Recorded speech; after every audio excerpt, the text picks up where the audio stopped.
ਤੁਹਾਡੀ ਜ਼ੁਬਾਨ ਬੜੀ ਸਾਦਾ ਤੇ ਦਿਲ ਨੂੰ ਲੱਗਣ ਵਾਲੀ ਹੈ। ਜੀ। ਕਿਆ ਤੁਸੀਂ ਜਾਣਬੁੱਝ ਕੇ ਸਾਦਾ ਅੰਦਾਜ਼ੇ ਬਿਆਨ ਨੂੰ ਅਖਤਿਆਰ ਕੀਤਾ? ਜਿਹੜੀ ਗੱਲ ਆਮ ਬੰਦੇ ਦੇ ਦਿਲ ਤੱਕ ਨਾ ਪਹੁੰਚ ਸਕੇ ਜੀ। ਉਹ ਗੱਲ ਅਧੂਰੀ ਰਹਿ ਜਾਂਦੀ ਹੈ। ਤੁਹਾਡੇ ਕਲਾਮ ਵਿੱਚ ਇਨਸਾਨ ਦੋਸਤੀ ਦਾ ਪਹਿਲੂ ਵੀ ਨੁਮਾਇਆ ਹੈ।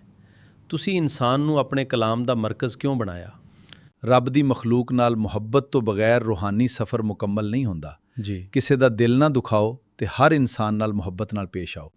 ਆਖਿਰ ਵਿੱਚ ਜੇ ਤੁਸੀਂ ਆਪਣੇ ਪੂਰੇ ਕਲਾਮ ਦਾ ਪੈਗਾਮ ਚੰਦ ਲਫ਼ਜ਼ਾਂ ਵਿੱਚ ਬਿਆਨ ਕਰੋ ਤੇ ਕੀ ਆਖੋਗੇ?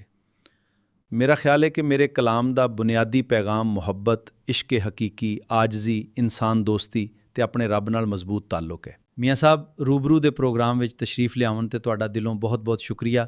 ਤੁਸੀਂ ਆਪਣੇ ਕੀਮਤੀ ਖਿਆਲਾਤ ਨਾਲ ਸਾਡੇ ਨਾਜ਼ਰੀਨ ਨੂੰ ਜ਼ਰੂਰ ਫ਼ਾਇਦਾ ਪਹੁੰਚਾਇਆ ਹੈ।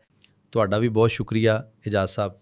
ਨਾਜ਼ਰੀਨ, ਅੱਜ ਦੀ ਇਹ ਖੂਬਸੂਰਤ ਨਸ਼ਿਸਤ ਇੱਥੇ ਖ਼ਤਮ ਕਰਨੇ ਆ। ਅਗਲੇ ਪ੍ਰੋਗਰਾਮ ਤੱਕ ਮੈਨੂੰ ਇਜਾਜ਼ਤ ਦਿਓ। ਅੱਲਾ ਹਾਫਿਜ਼।